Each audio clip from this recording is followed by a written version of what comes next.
और आज विशेष तौर पे जो प्रेस कॉन्फ्रेंस जो रखा गया है, ये वक्फ बोर्ड अमेंडमेंट बिल जो पार्लियामेंट में इंट्रोड्यूस किया गया, उसको लेकर के आज हम लोग जो है प्रेस कॉन्फ्रेंस रखे हैं। और आप सब लोग जान रहे हैं कि राष्ट्रीय जनता दल ने इस बिल का जो है, चाहे लोकसभा हो या राज्यसभा हो, कड़ा विरोध हम लोगों ने किया। इस बिल के अगेंस्ट हमारे सारे सांसदों ने वोट किया और हम सब लोगों का मानना है कि यह असंवैधानिक बिल है। साफ तौर पे आर्टिकल 26 जो हमारे संविधान में है, इसका ये उल्लंघन करता है।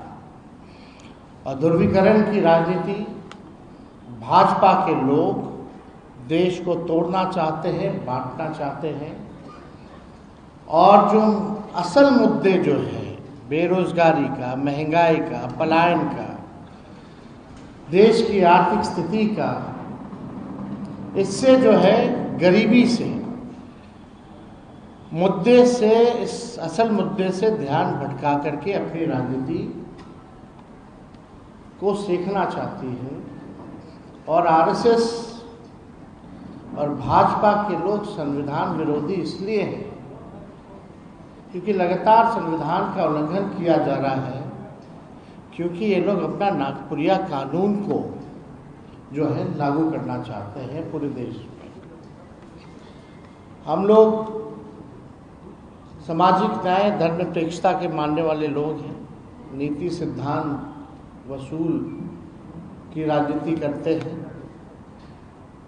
सत्ता में रहे ना रहे इसकी हमको परवाह नहीं, लेकिन हम लोगों ने आज तक अपने विचारधारा से कभी भी समझौता हम लोगों ने नहीं किया है, ना करेंगे और इस लड़ाई को जारी रखेंगे। माननीय मुख्यमंत्री जी अचेत अवस्था में हैं, उन पे हम कोई टिप्पा टिप्पणी नहीं करना चाहते। उनकी स्थिति को देख के हमको चिंता हो रही है। लेकिन इस बिल में जो भी पार्टियां थी, जो अपने आप को सेकुलर पार्टियां कहती हो या सेकुलर नेता कहते हो, उनका पर्दाफाश जो है हुआ है। और ये दिखाता है कि ये लोग केवल अपने कुर्सी के लिए, अपने स्वार्थ के लिए राजनीति करते हैं, ना कि देश की जनता, एकता या कोई विचारधारा की राजनीति करते हैं। ये इसमें स्पष्ट हो गया।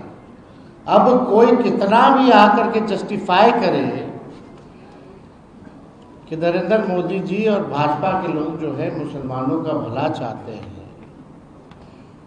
और ये बिल जो है उनके पक्ष में है, तो कोई जो है मानना का काम नहीं करेगा। ये सच्चाई है। तो हम आप सब लोगों को बताना चाहेंगे, सूचना देना चाहेंगे कि जिस प्रकार से आरक्षण की लड़ाई, पिछड़ों का, अति पिछड़ों का, दलित आदिवासियों का जो हम लोगों ने 65% बढ़ाया था, जो बीजेपी आकर के रुकवाने का काम की साजिश के तहत आज ये कोर्ट में है। और हम लोग कोर्ट चले गए, यानी आरक्षण की लड़ाई के लिए हम लोग कोर्ट गए, सदन में भी आवाज उठाया, सड़क पर भी उठाया। ठीक उसी प्रकार से जो अन्याय जो हो रहा है हमारे मुसलमान भाइयों के साथ, इसको लेकर के राष्ट्रीय जनता दल जो है आज हम लोग कोर्ट गए हैं, सुप्रीम कोर्ट गए हैं इस बिल के खिलाफ। तो पहली सूचना ये है।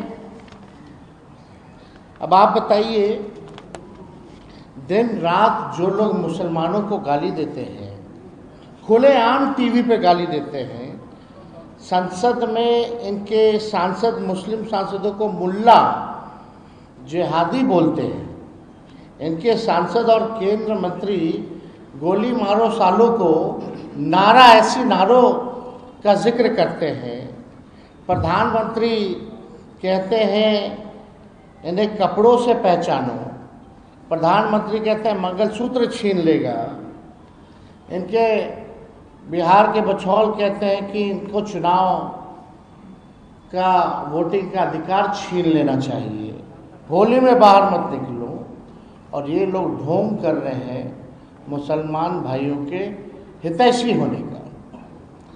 ये हम सब पूरी देश की न्यायप्रिय जनता ये जानती है कि असल मुद्दों में से ध्यान कैसे भटकाएं, इसलिए जो है ये बिल जो है लाया जा रहा है। हमारी सरकार आने पर किसी भी कीमत पे इस बिल को हम लोग बिहार में लागू नहीं होने देंगे, किसी भी कीमत पे। कूड़ेदान में ये बिल को फेंका जाएगा हमारी सरकार जब बनेगी। और मैं दलित भाइयों से, हिंदू और पिछड़े अति पिछड़े हिंदू भाइयों से कहना चाहता हूँ कि ये आरएसएस, बीजेपी दलित, पिछड़ा, आदिवासी को सामाजिक, राजनीतिक, आर्थिक, शैक्षणिक और धार्मिक रूप से मुख्य धारा में दूर करने की दीर्घकालिक प्रोजेक्ट है। यानी ये नहीं चाहते हमारे जो हिंदू भाई हैं, चाहे दलित हों, आदिवासी, पिछड़ा, अति पिछड़ा, अभी तो मुसलमान निशाना, लेकिन असल निशाना दलित है, पिछड़ा है, आदिवासी है, अति पिछड़ा है। ये लोग नहीं चाहते कि मुख्य धारा में जो हमारे पिछड़े हिंदू हैं, दलित हिंदू हैं, आदिवासी हिंदू हैं, ये मुख्य धारा में ना आए, इनको रोकने की साजिश है। इसलिए आपने देखा होगा 65% आरक्षण भी इन्हीं लोगों का, इस एनडीए की सरकार ने हम लोगों की मांग की अनुसूची 9 में डालने का, कैबिनेट से हम लोगों ने भेजा था, लेकिन नहीं किया। और मुसलमान के नाम पर, मुसलमान के साथ साथ ये मंडल वाले हिंदुओं का अहित और नुकसान करना चाहते हैं। मुसलमान ही नहीं, इसका निशाना दलित, पिछड़ा, सब लोग हैं। आप लोग लगातार देखिएगा, गरीबी सबसे ज़्यादा, बेरोजगारी सबसे ज़्यादा, पलायन, ये कौन? ये पिछड़ा है, दलित है। इनको आपने नौकरी के लिए क्या किया? मुख्य धारा में लाने के लिए आपने क्या किया?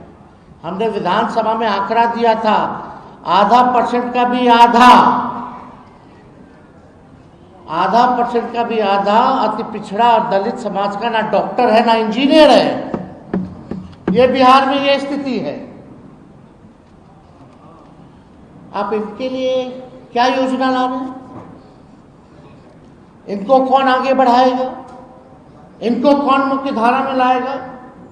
इसलिए हमारा स्पष्ट रूप से हमारा मानना है कि मुसलमान के बाद तो ये ईसाई, सिख, सब पर ये हमला बोलेंगे, लेकिन खास तौर पे जो मंडल हिंदू हैं, जिनकी 80% आबादी है, उस पे ये लोग जो है निशाना जो है टालने का काम करेंगे। इनका आगे का फ्यूचर का इनका प्रोजेक्ट है।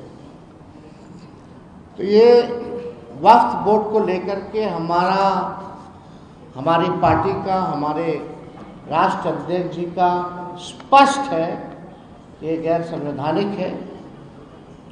पार्लियामेंट में जिन लोगों ने इसका समर्थन किया है, इस बिल का, आने वाले चुनाव में इन लोगों को झेलना पड़ेगा।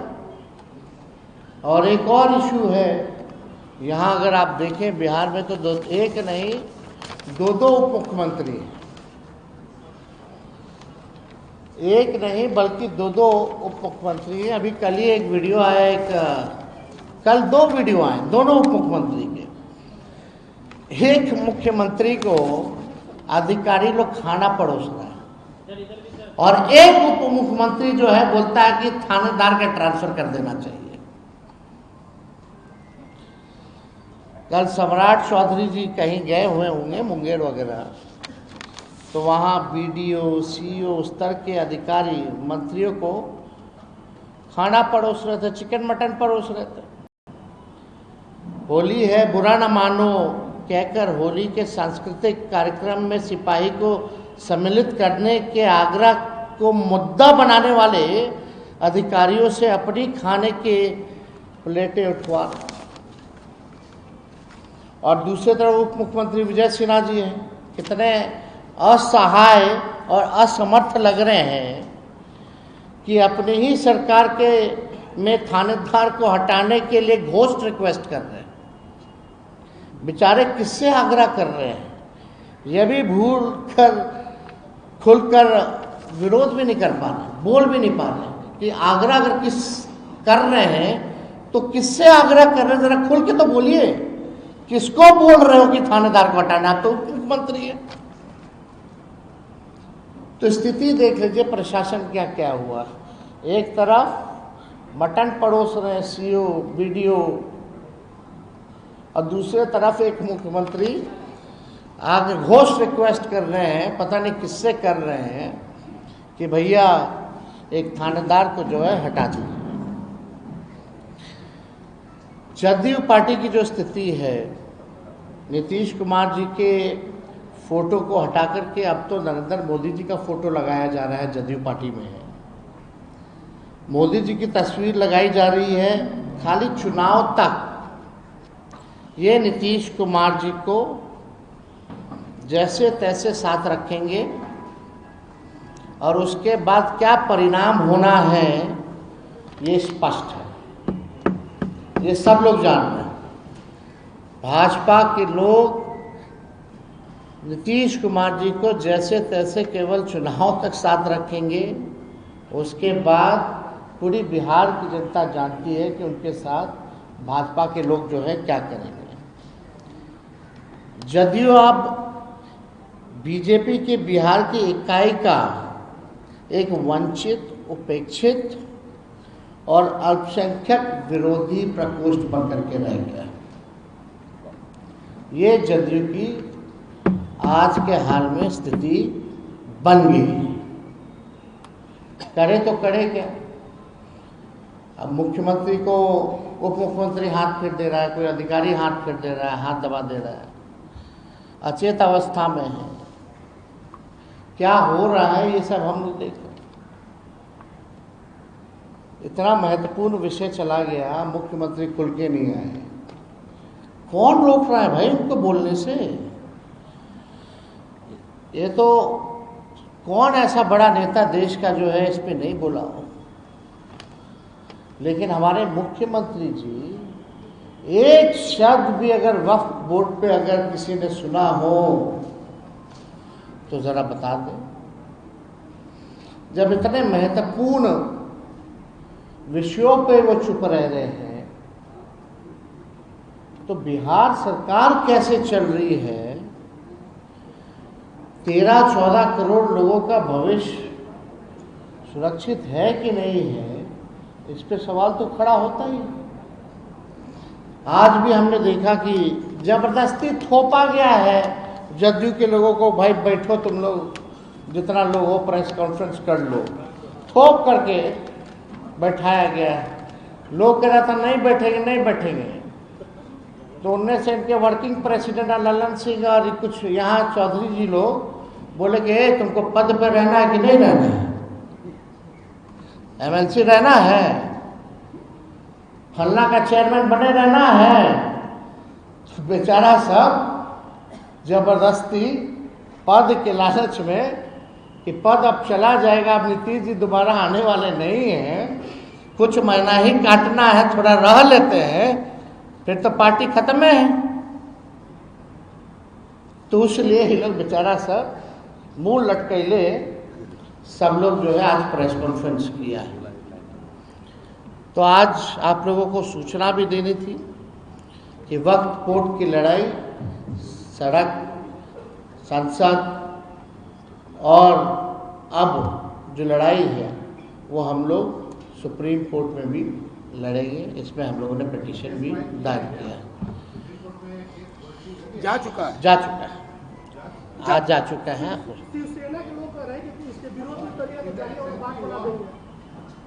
आपको प्रोवाइड करा दिया जाए। निरुपम है शिवसेना की, अपलोड होते ही मिल जाएगा। वो कह रहे हैं मुसलमान एक बार अपलोड हो जाने तो जालियावाला बाग बना देंगे। मुसलमान सड़क पर ना निकले, शाहीन बाग ना बनाए, नहीं तो जालियावाला बाग बना देंगे। एक नाथ शिंदे के संजय निरुपम। अब छोड़िए ना, इन लोगों पे क्या कहना है। मार्केट में गर्म रहने के लिए लोग करता रहता है, कोई वैल्यू है? एक एक करके अपना कोई ठिकाना नहीं, चले दूसरों का ठिकाने लगा दे।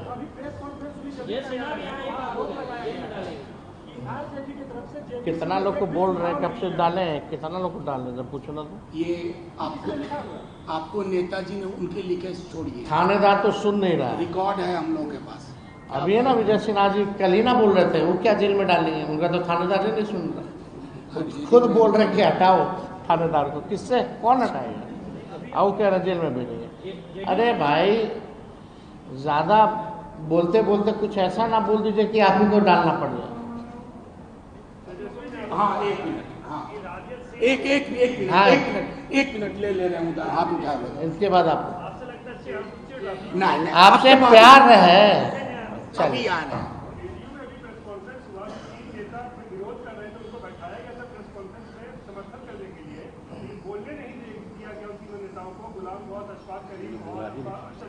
अरे 3 नेता ने, सब बेचारे के पास कोई जवाब तो था नहीं। सब जान रहे अंदर से गलत हुआ, लेकिन जबरदस्ती धमका करके बैठवाया गया, प्रेस कॉन्फ्रेंस करवाया गया। रहना, हम तो बोले ना भाई, सीधे फोन किया कि कर क्यों नहीं रहे हो? नहीं करोगे तो रहना है ना एमएलसी पद पे। उनका क्या है? एक मिनट, हाँ, अरे भूषण जी, अरे पूछो। हाँ वही नहीं, तेजस्वी जी ने आपको जवाब दे दिया, मैं देता हूँ। आप जगदम्बिका पाल से पूछिए, विजय सिन्हा जी सम्राट चौधरी से नहीं। हमने खुद जाकर के मेमोरेंडम दिया और ईमेल में एविडेंस है 18 पॉइंट्स का, बिहार में हमारे सहकर्मियों ने दिया। तो इन जिनको जानकारी नहीं है उनकी टिप्पणी पर तेजस्वी जी नहीं, यहाँ भी लोग आए थे, सब लोग हमारे रिप्रेजेंटेटिव गए थे, कड़ा विरोध दिया है बिहार में मैंने खुद दिया। दूसरों का सवाल, एक मिनट आराम से सवाल पूछने दीजिए। अभी जो लोग नीतीश जी का चेहरा लेकर के जो ढोंग कर रहे हैं और जो सरकार पीछे से चला रहे हैं, मलाई जो लोग खा रहे हैं, वो लोग तो भाजपा में ही हैं। तो आप समझ लीजिए, विलय हो ना हो, काम तो भाजपा ही करना कर रही है। एक मिनट, इधर से, अरे इधर से लेने दीजिए, इधर से कोई सवाल। अब उधर वो कह रहे थे, हाँ, आपका सवाल लिया था। अब जो इस बिल के पास होने के बाद मुसलमानों का अच्छा वोट बैंक हम लोग की तरफ होगा, एनडीए की तरफ। चिराग पासवान कह रहे हैं। अब आपको इस पे क्या कहना है? अब इस पे क्या बोल सकते हैं? मैं अब तो आप पीछे से आपने छुरी मार, बोलते हैं हम रहनुमा हैं, आप पीछे से आप छुरी मार दो, क्या मतलब है इसका? यही काम किया गया है ना। जब आप, यानी तो मीठी छुरी वाला काम है, मुंह में मीठा मीठा, मौका मिले तो छुरा मारो अपने स्वार्थ में। उनके पिता ने इस्तीफा दिया था ना, किस इशू पे इस्तीफा दिया था? रामविलास पासवान जी ने गोधरा कांड पे दिया था ना। वो भी कैबिनेट मिनिस्टर थे ना अटल बिहारी जी के समय। क्यों दिया था? या तो उनके पिता उस समय गलत थे, या तो ये गलत है।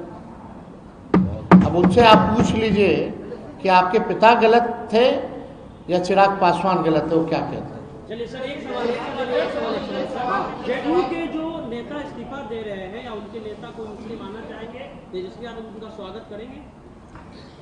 देखिए, कौन इस्तीफा दे रहा है नहीं दे रहा है, ये सब लोग स्वतंत्र हैं, और पार्टी में कोई किसी को आने की अगर इच्छा है तो पार्टी उस पर विचार करेगी। समर्थन किया है बिहार के महामहिम राज्यपाल ने भी बिल का समर्थन किया है। उनकी अपनी राय हो सकती है भाई, हम किसी का राय थोड़ी मानने आए हैं, हम अपनी राय को रखने आए हैं। हाँ, आप बताइए।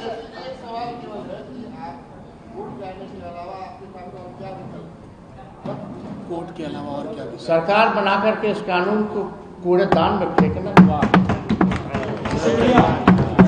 सीए एनआरसी का भी हम लोगों ने प्रस्ताव जो है भेजा था कि नहीं भेजा था कि किसी भी कीमत पे हम लोग सीए एनआरसी को बिहार में लागू नहीं होने देंगे। सब लोगों ने पास करके भेजा था।